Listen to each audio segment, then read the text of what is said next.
Hello everyone and welcome to my YouTube channel. My name is Dr. Presley King. In my last few videos, I've been talking to you about essay writing, and I've read to you some of the introductions I wrote when I was preparing for an English exam, in particular IELTS or IELTS, whichever one you want to call it.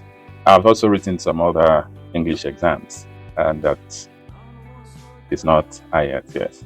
So I'm just sharing my experience and what is expected of you while preparing for this exam or when you are putting together your essay in these exams. So I've read to you some of the introductions I wrote, and I've had comments from people saying they liked the introductions I wrote. So these were just short introductions from the essays, because ideally you don't want your essay to be too long for those exams, maybe between 350 and 500 words, and your introduction should not take the whole of the essay. So you should be straight to the point and let the readers know what you want, or the examiner know what you are going to be writing about. So you need to keep it really focused and straightforward. You give your background, give your definition, and then and it has to be really deep. You must make your point really straight away, and then you have your thesis statements. So ideally the thesis statements should be two.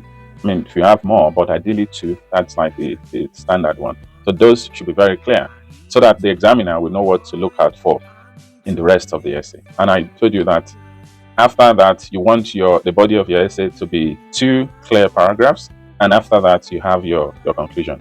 So I'm just going to go over to the other parts of the essay today. So you can go back to my previous videos and listen to some of the introductions to the essays I wrote, because at the time, as I said, I was just writing and writing. So you can go back and listen to some of them, and maybe you get one or two things you can pick from that. So that's really important.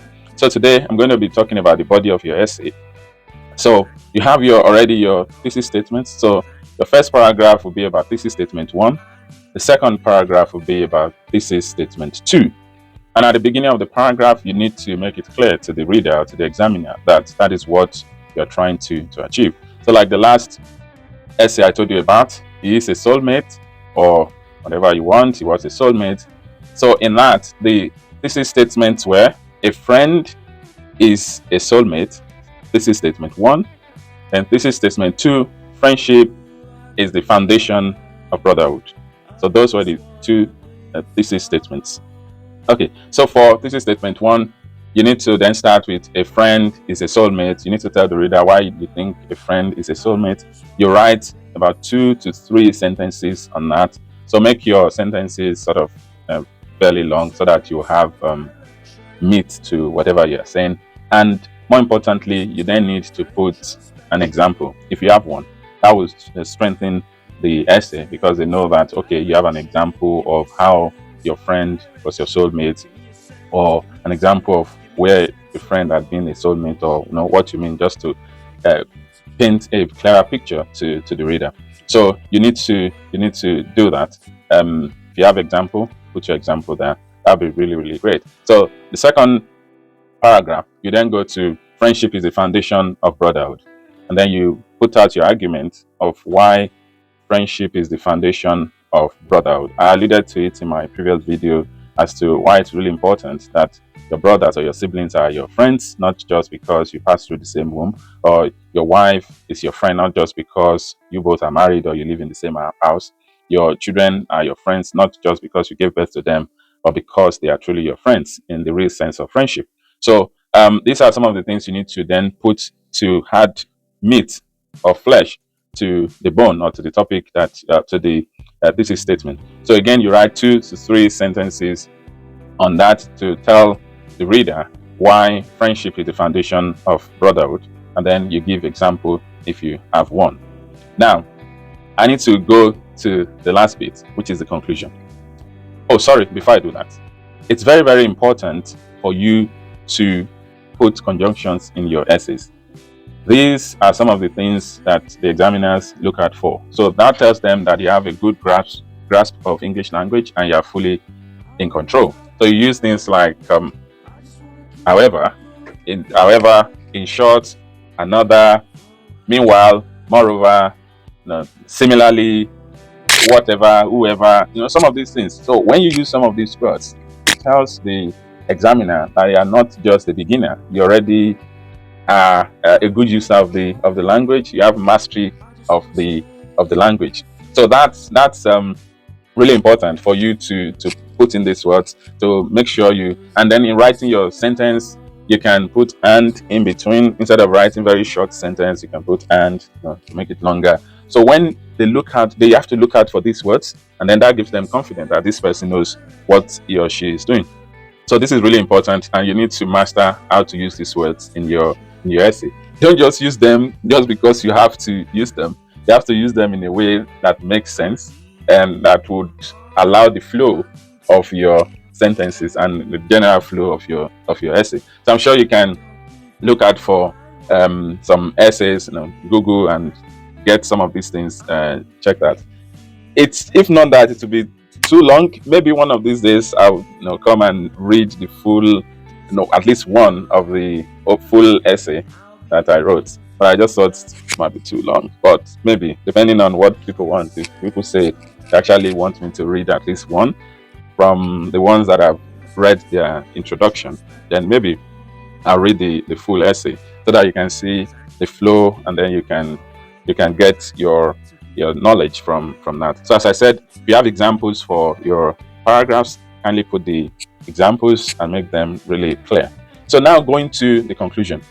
It is really important that you put in conclusion, even if it's just a single sentence or a single line or a few words, you have to put that, at least for IELTS. If you don't do that, you're going to lose marks, you're going to lose points, and you don't want to do that, because I know people struggle a lot with the essay component of the IELTS exam. So it's really important for you to master these points in order for you to put something really good, sensible, and creative together to convince the reader. Depending if you are writing the academic one, so depending on what you need it for, you may be needing 7 or 7.5 minimum. So these are some of the points that will give you what you need. If you are too careless, you drop to 6.5 or even 6, and it's very easy for that to happen. So you need to put in conclusion this and this and this and this. You then write it in your essay. So this is really important. So I'm sure my friend probably watched this when she was planning to write her IELTS exam. I told her at the time that so she wrote the exam.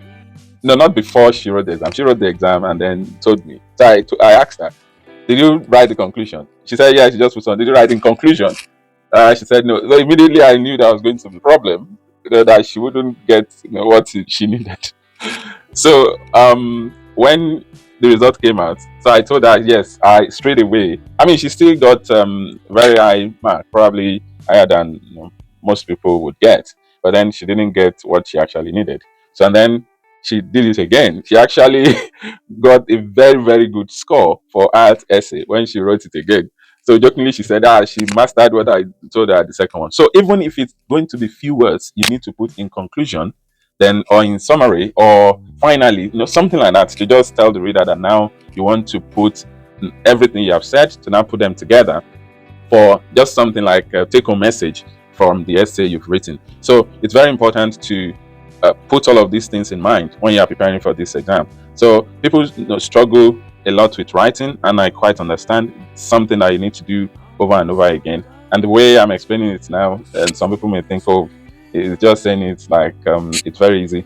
Even though I practice a lot when I was preparing for some of these exams, but I'm somebody who writes spontaneously. So if you give me a topic and you want me to write on that same topic 10 times, I'm going to write 10 different things, and some of them may not even be close. I don't know whether that's a good thing or a bad thing. It's just the way my brain works. So, but the important thing is that you should be able to convince your reader and make them follow you and follow the rules. So for these exams, it's important to not just about what you know, it's important to follow the rules. So if you follow the rules, you are likely to do very well. Just follow the rules, do what you're supposed to do, write the way you're expected to write, and then you get those grades out of the way. You get what you need, you get the grade you need for your IELTS exam or for any other English exam you want to write. So I know this is particularly important for people in the medical field. They have to write English exam, or people who are migrating to one country or the other. So it's important to master all these things, and it's doable. It's doable. It's doable because I've helped quite a few people to get across the line. Not because I get 9 all the time or I'm the master, but you can follow the rules to just get to any time, any day. You are going to get the score you need. So ideally, you need, for most bodies, you need 7.5 max out of 9 in your essay for most of these bodies, whether it's medical body or nursing councils. So it's important for you to be able to get and across the line. And usually when I correct essays and I may correct everything and write it fully as if it's a completely new essay. Not because what the person has written is not right, it's just the way it flows in my mind. That's how I just correct and give back. Now I've seen people say that, like, oh, you completely rewrote everything as if I didn't. No, it's not that. It's just the way it came to my mind and the way I felt will flow better.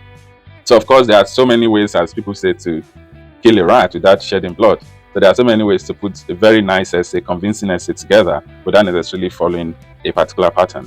But you need to follow certain rules. I'm just talking, when I say follow a particular pattern, meaning that the content may be different because our brains are different. But those rules, like having your introduction about background, the definition of the topic or something important in the topic, and the thesis statements for your introduction, those 3 components are very important.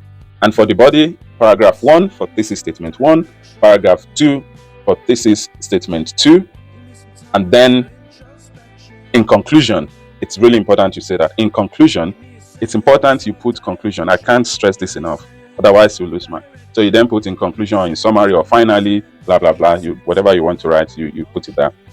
So I think this is quite important to do.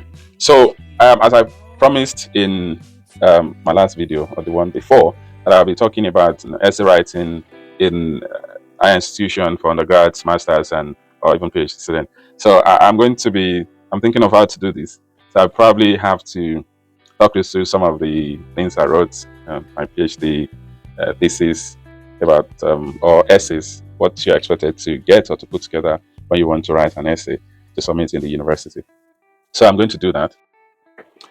I will also be talking to you about the book I wrote. It's not an academic book.